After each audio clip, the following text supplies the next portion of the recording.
আগের দিন বিকেলে একসাথে বসে চা খাওয়া বন্ধুটি যখন পরের দিন না ফেরার দেশে চলে যায়, সেই শোক সামলানোর জন্য ঠিক কিরকম মানসিক প্রস্তুতি দরকার? মাঝে মাঝে মৃত্যুকে ভারী আশ্চর্য লাগে। বুকের বাম পাশে ধুকপুক ধুকপুক করতে থাকা হৃৎপিণ্ডটা থেমে গেলে ভবলীলায় সাঙ্গ হয়ে যায়। মুহূর্তেই চেনা জানা একটা মানুষ হয়ে যায় অন্য জগতের বাসিন্দা। জাহিদ বেঁচে নেই, ব্যাপারটা যেন কোনোভাবে বিশ্বাসযোগ্য নয়। মৃত্যুর এমন আকস্মিক আক্রমণে আমি বিপন্ন আর বিপর্যস্ত। মৃত্যু যে এতখানি অনিশ্চিত এবং এতখানি আকস্মিক তার চিন্তা করতেও আমার নাভিশ্বাস উঠে যাচ্ছে যেন। তার পাশে নিত্যদিন কত মানুষকেই তো মরতে দেখি, রোগে শোকে প্রতিদিন কত মানুষই তো মৃত্যুর মিছিলে ভিড় জমায়। কত মৃত্যু সংবাদ রোজ কানের পর্দায় এসে জানান দিয়ে যায় অস্থায়ী জীবনের অমোঘ বাস্তবতার। কিন্তু সেই মৃত্যুকে এতটা কাছ থেকে দেখা হবে এত শীঘ্রই, তা যেন কল্পনাতীত।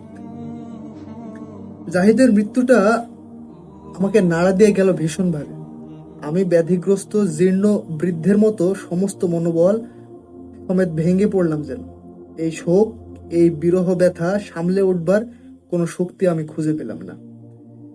তবে আমাকে সাহস দিতে কার্পণ্য করল না আমার স্ত্রী ফাতিমা।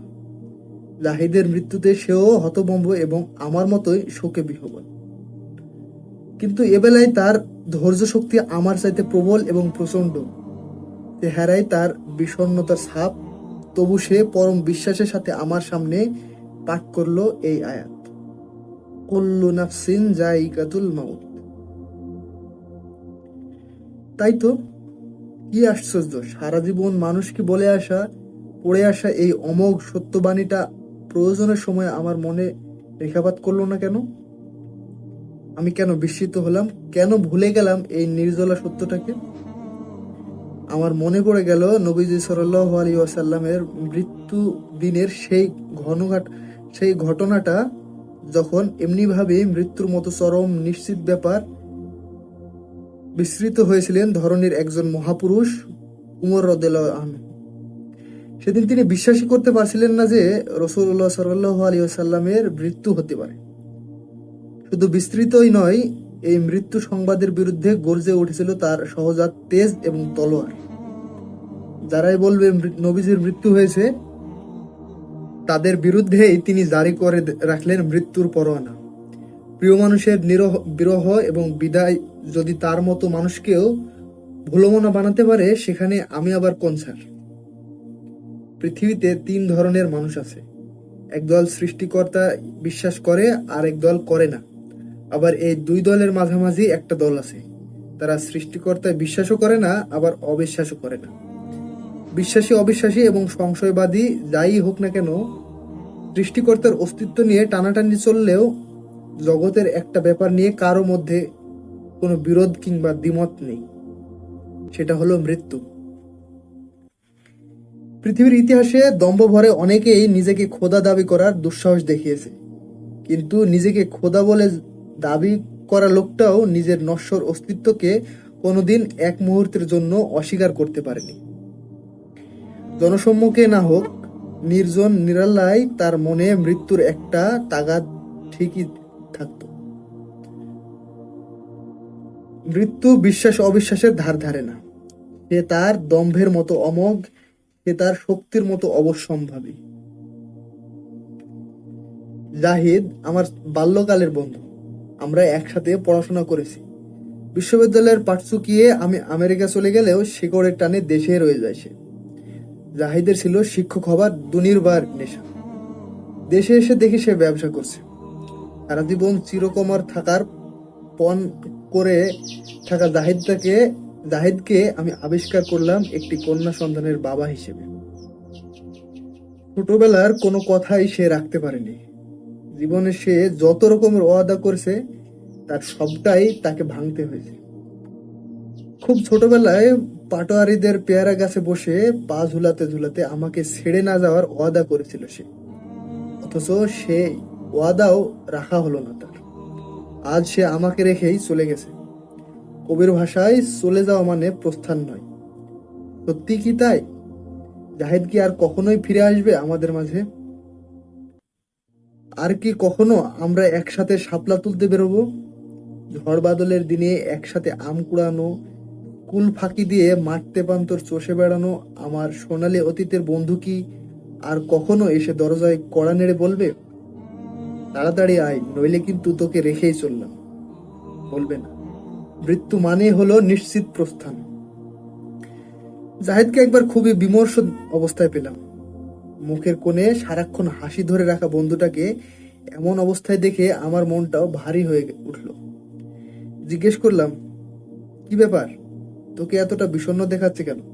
কোনো সমস্যা? মায়াভরা চোখে সে আমার দিকে তাকালো। চোখ তার জলে টলমল। ভারী বর্ষণের খানিক আগে আকাশ যেন গুমট আকার ধারণ করে, সেরকম। বুঝতে পারলাম কোনো সমস্যা হয়েছে এবং সমস্যাটা খুবই গুরুতর।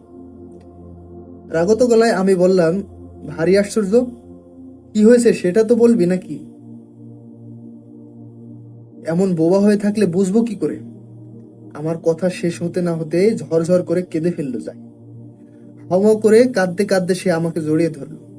কোনো রকমে তাকে শান্ত করে বললাম, জাহিদ, তুই না বড্ড সাহসী আর সংযমী? এভাবে ভেঙে পড়লে হয়? আমাকে বল না কি হয়েছে। আমি না তোর সব থেকে প্রিয় বন্ধু? তার চোখের জলের অবিরাম বর্ষণ তখনও বন্ধ হয়নি। অশ্রুসিক্ত নয়নে সে আমার হাত দুটো ধরে বলল, আমার মেয়েটার ব্রেন টিউমার হয়েছে রে। চোখের সামনেই সে আস্তে আস্তে জটিল অবস্থার দিকে যাচ্ছে। বাবা হয়ে আমি ঠিকমতো তার চিকিৎসাও করতে পারছি না। বিশ্বাস কর বন্ধু, মেয়েটার কিছু হলে আমি আর তোর ভাবি আমাদের কেউই হয়তো বাঁচব না। বলতে বলতে জাহিদ আবারও ফুপিয়ে কেঁদে উঠল। আমার শক্ত সামর্থ্য মনের বন্ধুটাকে এভাবে ভেঙে পড়তে দেখে আমিও ভেতরে ভেতরে খান খান হয়ে যাচ্ছি। আমাদের কোনো সন্তানাদি নেই। সন্তানের জন্য বাবা মায়ের উদ্বেগ উৎকণ্ঠা উপলব্ধি করবার সুযোগও তাই মেলেনি কোনোদিন। মেয়ের জন্য জাহিদের এমন হৃদয় নিংড়ানো আবেগ আর দরদ দেখে অনুধাবন করলাম, এই অপার্থিব ভালোবাসা পৃথিবীর কোনো শব্দবন্ধনী, কোনো বাক্য বিন্যাসে বর্ণনা করা সম্ভব নয়। তার কাঁধে হাত রেখে বললাম, দেখ, এভাবে ভেঙে পড়লে তো চলবে না। রোগ যেমন আছে তার চিকিৎসাও আছে। তুই চিন্তা করিস না জাহিদ, আল্লাহ চান তো তোর মেয়ের কিচ্ছু হবে না। ও ঠিক ঠিক সুস্থ হয়ে উঠবে। বিপদের দিন মানুষকে আশার আলো দেখাতে হয়। যেখানে অন্ধকার ব্যতীত আলোর নিশানাও নেই, সেখানেও আলোর উপস্থিতি কল্পনা করে নিতে হয় আমাদের। মানুষ আশা করতে পারে বলেই সে এত বিচিত্র বিপদেও সভ্যতার পর সভ্যতা ধরে টিকে আছে।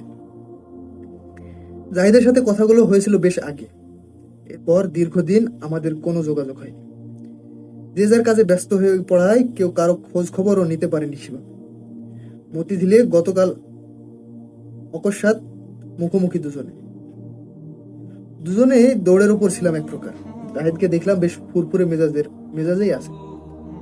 টং দোকানে চা খেতে খেতে হালকা আলাপ হলো বটে, কিন্তু সেই প্রাণবন্ত আলাপের কোথাও দুঃখ বেদনার কোনো উপস্থিতি টের পাইনি। এরপর এরপর আজ তার মৃত্যু সংবাদ। আহা, মৃত্যু! আহারে মানুষ! কচুপাতার ওপর জমে থাকা শিশির বিন্দুর মতোই ঠুনকো মানুষের জীবন।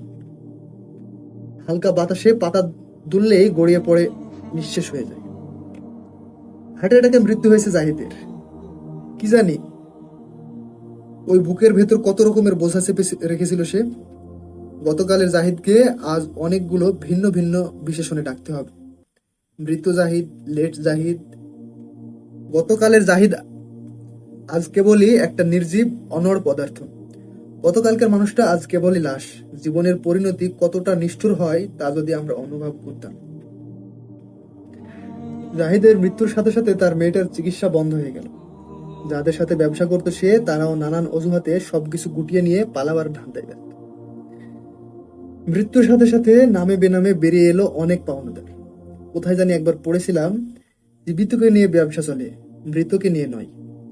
এই অসত্য অযৌক্তিক কথাখানি যিনি বলেছিলেন সেই ভদ্রলোক বেঁচে পড়তে আসেন কিনা তা জানা নেই। থাকলে তাকে আজ দেখানো যেত মৃত মানুষকে নিয়েও এখানে কত রমরমা ব্যবসা। জাহিদের মৃত্যুর মাস 3 মাস পেরুতে না পেরুতেই বাড়িওয়ালার কড়া নোটিশ হাজির। আগামী মাসে বকেয়া এবং চলতি পাওনা পরিশোধ না করে গেলে অন্যত্র বাসা খুঁজতে হবে। তবে অতি অবশ্যই পাওনা অনুযায়ী বাসার আসবাবপত্র বাড়িওয়ালা রেখে দেবেন। ওদিকে ব্যবসার অংশীদারেরাও কম যান না একদম। ব্যবসায় বিরাট ক্ষতি আবিষ্কার করে তারা ইতিমধ্যেই ব্যবসার চুক্তিপত্র থেকে জাহিদের নাম কর্তন করতে কার্পণ্য করেন। ঢাকা শহর যেখানে খাবার পানিটাও কিনে খেতে হয়, সেখানে বুঝি এই অবস্থায় ব্রেন টিউমারের চিকিৎসা হবে। অবস্থা এমন, বাচ্চা মেয়েটি নিয়ে পথে বসা ছাড়া জাহিদের বউয়ের আর কোনো গন্তব্য নেই। আমাদের অবস্থাও তেমন আহামরি কিছু নয়, মধ্যবিত্ত ফ্যামিলি। কোন রকমে নিজেদের ভরণ পোষণ সামলে বাড়তি কারো দায়িত্ব কাঁধে নেব সে সাধ্যি কই। তবুও যে তাদের একেবারে ত্যাগ করেছি তা নয়, সামর্থ্য অনুযায়ী পাশে থাকবার আপ্রাণ চেষ্টা তো ছিল। আমার হালকা কিছু সঞ্চয় ছিল, মনে হলো ওই টাকাটা দিয়ে জাহিদের অসুস্থ মেয়েটার চিকিৎসা করানো যায়। একদিন আমার হাত ধরে মেয়ের জন্য অঝোর ধারায় যেভাবে কেঁদেছিল জাহিদ, সেই দৃশ্যের কথা মনে পড়লে বুকের ভেতরটা হাহাকার করে ওঠে। জাহিদ আজ নেই, কিন্তু মেয়েটাও যদি ধুকে ধুকে শেষ হয়ে যায় নিজের কাছে নিজেই, তখন ছোট হয়ে যাব। ভাবনাটা ফাতিমাকে জানালাম। ফাতিমা খুবই সরল মনের মানুষ। দীর্ঘ সাংসারিক জীবনে তাকে আমি কখনোই কঠোর হতে দেখিনি। মানুষের বিপদে আপদে পাশে দাঁড়াবার সে কি আকুল আগ্রহ তার সাথে আগ্রহ আমাকে সেই আগ্রহ আমাকে মুগ্ধ করে রাখত। মনে হতো আমার যদি একদিন অনেক টাকা হয়, আমি অনেক বড় একটা চ্যারিটি ফাউন্ডেশন করে যাব, যেখান থেকে দুঃখী দুস্থ মানুষেরা সাহায্য পাবে। ফাউন্ডেশনটার নাম হবে ফাতেমা চ্যারিটি ফাউন্ডেশন। ফাতিমা যখন শুনবে আমি আমার একমাত্র সঞ্চয় ব্যয় করে একটা অসহায় পরিবারের অসুস্থ মেয়ের চিকিৎসা করাতে যাচ্ছি, আমি নিশ্চিত এটা শুনে ফাতেমার চাইতে সুখী এবং খুশি আর কেউ হবে না।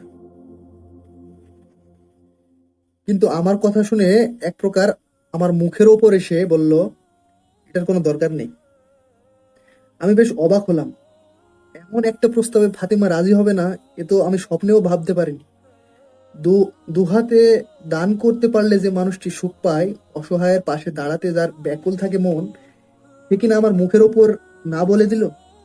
নরম হৃদয়, সরল আর শুভ্র মনের অধিকারিণী যে ফাতিমাকে আমি চিনি, যাকে আমি ভালোবাসি, বিশ্বাস আর ভরসা করি, এ কি সেই? তার পাশে বেশিক্ষণ বসে থাকা গেল না। দুনিয়াটা কেমন যেন বিষাদ ঠেকছে। জগতের সবচেয়ে কঠিন মুহূর্ত বোধ করি এটাই। মনে মনে বিড়বিড় করে বললাম, ফাতিমা, তুমিও এভাবে বদলে যেতে পারলে? স্বার্থপরতার মোহ থেকে তুমিও বাঁচতে পারলে না? পরিস্থিতিটা কেন জানি সহ্য হচ্ছিল না। দ্রুত স্থান ত্যাগ করার জন্য পা বাড়াতেই আমার হাত ধরে ফেলল। আমাকে আগের জায়গায় বসিয়ে দিয়ে বলল, আমার কিছু কথা আছে আপনার সাথে। আমি কোনো কিছুই বললাম না তাকে। আজ তাকে আমার বলার কিচ্ছু নেই। স্বার্থপরতার যে রূপ আজ আমি তার মাঝে দেখলাম, সেই রূপের তেজস্ক্রিয়তা সহ্য করে নিতে আমার যে বেশ অনেকখানি সময় লেগে যাবে তা আমি জানি। কিন্তু ফাতেমার এই রূপ দেখবার আগে আমার মৃত্যু হলে ঢের ভালো ছিল। আমার কোনো জবাব না পেয়ে সে আবার বলল, আমার কথাটা একবার শুনুন প্লিজ। এবার আমাকে পাথরের মতো নিশ্চল নিশ্চুপ দেখতে পেয়ে ফাতেমা তার কথাগুলো বলতে শুরু করল। আজকে না হয় ভাবিদের আমরা টাকা দিয়ে সাহায্য করলাম, কিন্তু আগামী পরশু কি হবে তাদের? কার কাছে যাবে তারা? কোথায় গিয়ে হাত পাতবে? ফাতিমার কথাগুলো বুঝে উঠতে পারলাম না। কেবল নির্বাক দৃষ্টিতে তার দিকে তাকিয়ে থাকা ছাড়া আমার যেন আর কিছুই বলার নেই। ফাতিমা তার বক্তব্য থামায়নি। আজকে না হয় আমরা তাদের দয়া করব, কিন্তু এই মুহূর্তে তাদের দরকার একটা আশ্রয়, মাথা গোছবার জন্য একটা আবাস। এই মুহূর্তে জাহিদ ভাইয়ের মেয়েটার একটা নির্ভরতার ছায়া দরকার। পরম যত্নে তার মাথায় বুলিয়ে দেওয়ার মতন দুটো কোমল হাত দরকার। তার মাথার ওপর দরকার একটা বট বৃক্ষ। প্রচন্ড মানসিক আঘাতে আমি তখন বিপন্ন প্রায়। ফাতিমার কথাগুলোর কোনো মর্মোদ্ঘাটন করা আমার পক্ষে সম্ভব হয়ে উঠছে না কোনো, কিন্তু সে কিছু একটা বলতে চায় যা আমার বোঝা দরকার বলে মনে। দীর্ঘক্ষণ চুপ করে থাকার পর আমি বললাম, আমাকে একটু পরিষ্কার করে বলবে তুমি আসলে কি বলতে চাইছো? এবার ফাতিমা আমার হাত ধরে ফেললো। আমি খেয়াল করলাম তার চোখ দুটো রক্তজবা ফুলের মতন লাল হয়ে আছে। আমার চোখে চোখ পড়তে হাউমাউ করে কেঁদে উঠল সে। তার এই কান্নার কারণ আমি বুঝে উঠতে পারছি না। এই ফাতিমাকে যে যেন আমি চিনতেই পারছি না কোনোভাবে। সে কান্না থামিয়ে বলল, আপনি ভাবিকে বিয়ে করুন। আমি আবার নির্জীব হয়ে গেলাম। তার মুখ থেকে বেরিয়ে আসা বাক্যটা আমি বিশ্বাস করতে পারছি না। আমি কি ঠিক শুনেছি? কি বলল ফাতিমা এটা? এটা সে ভাবলই বা কিভাবে? ফাতিমা মাটির দিকে তাকিয়ে আছে। টপ টপ করে তার চোখের জল নিচে গড়িয়ে পড়ছে। আমি তাকে স্পর্শ করলাম। দু হাতে তার মুখ আলতো করে ধরে বললাম, তুমি ঠিক আছো তো? আমার প্রশ্ন শুনে আবারও তার চোখ বেয়ে নেমে এলো অশ্রুর ফোয়ারা। আমার দু হাত ভরে উঠলো তার অশ্রু জলে। সে থরথর করে কাঁপছে। আমি শক্তভাবে ধরলাম তাকে। আমার বাম হাত দিয়ে তার চোখের জল মুছে দিতে দিতে বললাম, এটা হয় না ফাতিমা। কেন হবে না? আল্লাহ না করুন। জাহিদ ভাইয়ের জায়গায় আপনি আর ভাবির জায়গায় যদি আমি হতাম, আমাকে উদ্ভ্রান্ত অসহায় অবস্থায় ধুকে ধুকে জীবন কাটাতে আপনি দেখতে পারতেন? আমি যেন বোবা হয়ে গেলাম। ফাতেমার যুক্তির বিপরীতে ছোড়ার মতো যুক্তি আমার হাতে নেই। কিন্তু ও যে আবেগের আতিশয্যে একটা অসম্ভব দাবি উত্থাপন করেছে, তা ওকে বোঝাতে হবে আমার। আমি বললাম, আমাদের সামর্থ্য অনুযায়ী আমরা তাদের পাশে দাঁড়াবো ফাতিমা। কিন্তু তাই বলে আমার প্রস্তাব প্রত্যাখ্যান করে দিয়ে ফাতিমা বলল, এটা তো দয়া করা হবে। আমি চাই না তারা দয়া নিয়ে বাঁচুক। আমি চাই তারা অধিকার নিয়ে বেঁচে থাকবে। একজন মহিলা তার স্বামীর অধিকার এবং একটি সন্তান তার বাবার অধিকার নিয়ে বেঁচে থাকাটাই আমার কাছে অধিক পছন্দের। সেবার আমি আর কোনোভাবে ফাতিমাকে বোঝাতে পারিনি। তার যুক্তির কাছে পেরে ওঠা আমার সাধ্যের বাইরে ছিল। তার চেয়ে বড় ব্যাপার হলো তার আত্মত্যাগের সামনে আমাকে মুখ থুবড়ে পড়তে হয়েছে। এমন পবিত্র ইচ্ছাকে অসম্মান করার মতন দুঃসাহস আমার হয়নি। সত্যি সত্যি আমাদের বিয়েটা হয়েছিল। যেদিন আমার দ্বিতীয় বিয়ে হচ্ছে, সেদিন বাইরে তুমুল ঝড় বৃষ্টি। আকাশে মুহুর্মুহু মেঘের গর্জন। ভারী বর্ষণে প্রকৃতি তখন একেবারে দিশেহারা। এমন ঝড়ো হাওয়ার রাতে, এমন বিপন্ন বিপর্যস্ত সময়ে আমার বুকের মধ্যেও একটা ঝড়ের তাণ্ডব লীলা চলছিল। সেই রাতে আমাকে জড়িয়ে ধরে হাউমাউ করে কান্না করেছিল ফাতিমা। বাইরের ভারী বৃষ্টির সবটুকু জল যেন ফাতিমার চোখে এসে ভর করেছে। জাগতিক নিয়মে পুরুষ মানুষরা নাকি কঠিন প্রকৃতির হয়। তারা নাকি খুব সহজে কাঁদতে পারে না। জগতের নিয়মকে ভুল প্রমাণিত করে সেদিন ফাতিমাকে জড়িয়ে ধরে আমিও খুব কেঁদেছিলাম।